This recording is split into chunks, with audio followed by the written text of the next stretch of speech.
Саламатсыздар урматтуу мекендештер, өлкөбүздө алган акыркы сааттагы жаңылыктар менен тааныштырабыз. Ташиев менен Мадумаровду кайма айтыштырган аткезчилик. Жогорку Кеңештин 2-июндагы жыйыны бүтүн Кыргызстан фракциясынын лидери Адаха Мадумаров менен Атайын кызматтын башчысы Камчыбек Ташиевдин кайма айтышы менен башталды. Баткен облусунда район шаарлар ортосунда аткезчиликке каршы уюштурулган көзөмөл бекеттердин маселеси Жогорку Кеңеште кайрадан көтөрүлдү. Улуттук коопсуздук боюнча мамлекеттин төрагасы жана министрлер кабинетинин жетекчисинин орун басары Камчыбек Ташиев аткезчилик боюнча маалымат берүү алдында депутат Адаха Мадумаровду УКМКга далилсиз сын айтууда деп айыптаган. Депутат Адаха Мадумаров тарабынан бир жолу айтылды, макул депутат деп унчукпадык. 2 жолу айтылды, унчукпадык. Кече дагы ушундай бир чоң парламент трибунасына айтылып атат.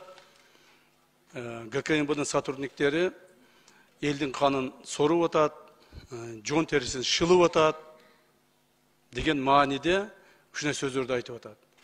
Эч нерсеге кандай фактыларга таянбастан жөн өзүнүн жеке саясий амбициясын калыбына келтирүүгө аракет кылган депутат Мадумаровго мен ушул жерден ачык эле айтып коюшум керек. Ушул аракеттериңизди токтотпосоңуз, биз дагы сиз жөнүндө контрабанданын ташыган адамдарды кандай прикрывать этип, үстүнөн крыша болуп атканыңызды биз дагы маалыматты ачык айтабыз. Так, айтабыз. Колуң түшүрүптүр. Успокойтесь. Азыр айтам. Посидите. Урматтуу. Посидите, сейчас расскажу вам. Тартип сактансаңыздар.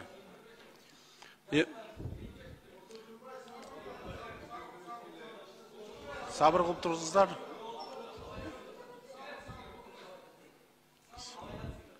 Урматтуу эмес Адахан Кимсенбаевич.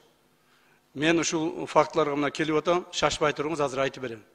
Ким менен кайсыл жерде эмне кылып жүргөнүңүздү, так, кайсыл контрабандист, кайсыл жерге сизге аш кылып берип аткандан бери бардык маалыматтарды айтам азыр. Унчукпай туруңуз, тартибиңизди сактап. Маданиятыңыз барбы, жокпу? Андай болсо жөн отуруңуз. Жөн отуруңуз.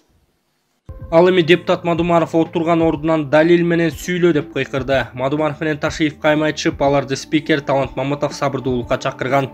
Ташиев депутат Мадумаровду бийликти басып алууга аракет кылууда деп айыптады. Бул боюнча ыкчам маалыматтар бар деди. Бизде толук оперативдүү маалыматтар бар. Булар мамлекетке чаң тополоң уюштуруп бийликти алмаштырууга аракет кылып жатат. Мен айтып койсом, мамлекеттеги бийликти сиз эч качан алмаштыра албайсыз. Бир туугандарыңыз ошол эле Абдысатар жана башкалар чогулуп алып, жакында Адахан акебиз бийликке келет, биз буларга көрсөтөбүз дегендер боюнча ыкчам иштер жүрүп жатат. Жакында бир тууганыңызды камасак дагы кыйкырып чыгасыз деген Ташиев. Бирок ал бийликти басып алууга байланыштуу айткандардын далилдери менен бекемдеген жок. Ассаламу алейкум, урматтуу кыргызстандыктар. Биз Ислам каржы кооперативи элибизге жардам берүү максатында кооператив болуп түзүлдүк. Биздин кооператив 4 багытта иш алып барат. 4 багытыбыз тең бирдей шарт менен иштейт. Минималдуу төлөм 10%дан баштап 2 айдан 6 айга чейин күтүү мөөнөтү.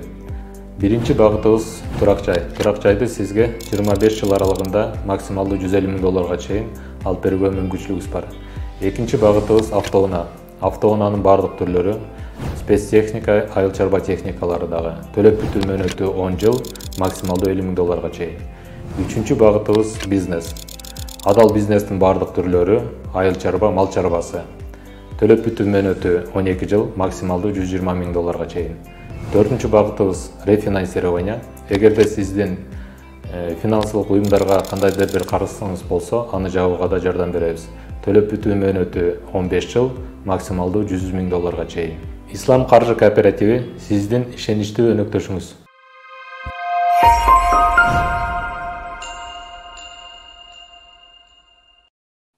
Бешинчи микрофон. Бүтүн Кыргызстан Мадумаров. Макул. Бербей койдуңар. Эмне болот? Камчынын ушул жерде бүт кыйкырган, жала жапкан сөздөрү калат дагы Мадумаровдун үнү чыкпай калат. Ошондойбу? Биринчиден мен сизге кыйырган жокмун. Мен камчы эмесмин сизге. Кандай кылабыз? Знаете. Мен уятсыз деп, тартипсиз деп айта элекмин. Азыр чыкканда айтам мен. Айтасыз. Эмне кыласыз? Кандай болот аны Талант Мамытович? Мен сизге сүйлөп аткан жокмун. Суроого жазылды. Урматтуу Адахан Кимсенбаевич. Суроого эмес, мен биринчи болуп кол көтөрбөдүмбү. Раз ушундай болуп чыккандан кийин сөз бериңиз деп. Сөз беребиз албетте. 2 мүнөт. Ошондон азыраак сүйлөшүрөк. Тилим бар да эле сүйлөй бербестен. Жооп бересиз бардыгына. Жакшы, рахмат. Колуңду кезебеген, колуң сындырып коем. Колуңду сындырып коем. Биринчиден, экинчиден. Жакшы, мына өткөндө урматтуу депутаттар эме бербей, согласие бербей камалбай калдың. Эгер мен ген прокурор болгондо давно камалат болчу. Сактаңыздар. Камчак. Еще не поздно.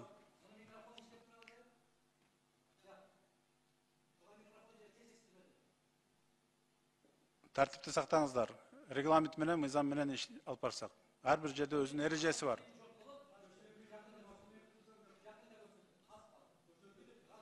Так, извините, пожалуйста, мен бир сөз берип коюңузчу, көрсөтөм деген айтып коеюн, уруксат берсеңиз. Урматтуу депутаттар, бул кишини көрсөтөм дегенде жөн бар. Себеби бизде толук оперативдүү маалыматтар бар. Булар мамлекетте чаң тапалаң уюштуруп туруп, мамлекетте бийликти алмаштырууга аракет кылып атат. Мен айтып коеюн, мамлекеттеги бийликти сиз эч качан алмаштыра албайсыз. Бул бир. Так, бир туугандарыңыз, ошол эле Абдусаттар жана башкалар чогулуп алып туруп, жакында Адахан Кимсенбаевич, Адахан акабыз бийликке келет. Биз буларды көрсөтөбүз деп отургандардын бардык оператив жумуштар жүрүп атат. Жакында бир тууганыңызды камасак, ушул иштер боюнча дагы кыйкырып чыгасыз.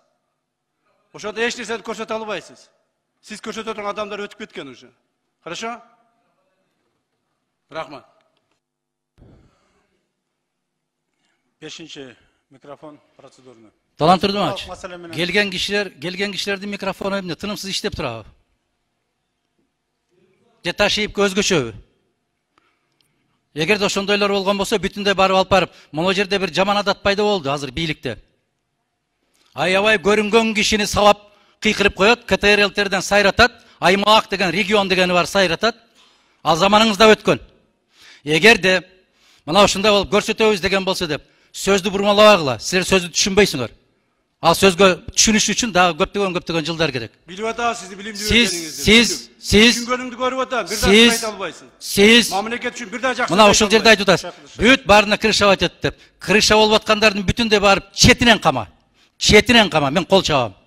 Сени кошуп камайбыз жакында. Колдон келбейт. Колдон келбейт. Колдон келген ишти айтып калчы Айлана. Колдон келген ишти айтып калчы. Колдон келбеген. Кайма ачпасаңар. Каймач, гөнгөн экенсиңер, көрүнгөнгө тем кыйкырып. Переворот кылыштын алдында өзүң жок болосуң. Мен ак үйдөн секирген эмесмин переворот кылам деп. Мен конституциядан чыккан эмесмин. Переворотты силер кылгансыңар, силер жооп бересиңер. Сен да жооп бересиң.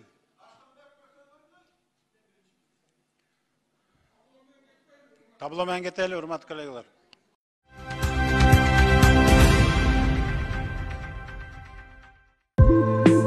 Саламаттыкты сактоо министри коррупцияга шектелип кармалды. Саламаттыкты сактоо министрлигинин жетекчиси кээ бир кызмат адамдары менен биргеликте президенттин саламаттык сактоо тармагын өнүктүрүү боюнча кечиктирилгис чаралары жөнүндө жарлыгын одоно бузуп, бюджеттик каражаттарды мыйзамсыз түрдө адалдоо укмасын уюштургандыгы аныкталды. Бул тууралуу башкы прокуратурадан маалымдашты. 2020 жылдын декабрынан 2021 жылдын сентябрына чейин Кыргызстанга эл аралык уюмдардан Орусия, Кытай, Азербайжан жана Казакстандан бекер гуманитардык жардам иретинде 451.560 доза вакцина келип түшүп, ошондой эле президент Кытай жана Орусиянын башчылары менен сүйлөшүүлөрдү жүргүзүп, кошумча 6 миллион дозадан ашык вакциналарды акысыз гуманитардык жардам иретинде бериле тургандыгы макулдашылгандыгына карабастан, саламаттыкты сактоо министри Алымкадыр Бейшеналиевдин жеке тапшырмасы боюнча 2021 жылдын апрель, июль жана сентябрь айларында чет өлкөлүк менчик компанияларынан 1.581.474.315 сомдук 2.460.000 доза вакцинасын негизсиз сатып алынган. Аталган акча каражаттар офшордук аймакка которулгандыгы белгилүү болду. Натыйжада көрсөтүлгөн мамлекеттерден гуманитардык жардам иретинде алынып келинген 3.147.640 доза вакцина бар болуп туруп, кызмат адамдары жеке пайда табуу максатында ашыкча 2.460.000 доза вакцина сатып алышкандыгынан, ашыкча болгон вакциналардын сактоо мөөнөттөрү эскирип, колдонулбай 243.223 доза керектен чыккан. Калган ашыкча вакциналардын дагы колдонуу мөөнөттөрү өтүүдө. Натыйжада мамлекетке 1.581.474.315 сом өзгөчө ири өлчөмдө зыян келтирилген. Бул факт боюнча башкы прокуратура тарабынан кылмыш жаза кодексинин 336-беренеси коррупция боюнча кылмыш иши козголуп, тергөө амалдары жүргүзүлүүдө. Мындан сырткары бүгүн саламаттыкты сактоо министри Алымкадыр Бейшеналиев жана башка кызмат адамдарынын үстүнөн 5 коррупциялык кылмыш иштери тергелүүдө. Эсиңиздерге салсак, Алымкадыр Бейшеналиевди азыр 2 саат мурда УКМКнын кызматкерлери кармап алып кетишкен. Балбак Төлөбаев профсоюзга тиешелүү пансионаттарды кайтарууну талап кылды. 2-июнда Жогорку Кеңештин жалпы жыйынында депутат Балбак Төлөбаев профсоюздар уюму Кыргызстандын эң кооз жерлерин, пансионаттар, эс алуучу жайларын басып алганын билдирди. Ал профсоюздар бул пансионаттарды иштете албастыгын айтты. Ушул пансионаттардын баары азыр талкаланган. Профсоюздар жергиликтүү бийликке же мамлекеттик жеке өнөктөштүккө өткөрүп берүүсүн айтты. Ошондой эле бул пансионаттарды иштетишибиз керек, деди эл өкүлү Балбак Төлөбаев. 3-Жетегүз курорту боюнча айтып атам, профсоюз бүткүл жерлердеги профсоюздун эс алуу жайларын баары талкаланып калган. Профсоюз алып бара албайт аларды. Сонун Кыргызстандын жерлерин профсоюз басып алган, бүт талкаланган. Бүт бара. Өткөрүп берсин райондорго, элдерге, өздөрү иштетсин. Же мамлекет алып, же частный бизнеске ГЧП кылып иштетишибиз керек да. Сонун курорттор жатат. Жыргалаң, Жетегүз мен билгенден. Эми ушул барсаңар акыбалына ыйлайсыңар. Эми кичине иштешибиз керек да, алдыга жылыш керек жа.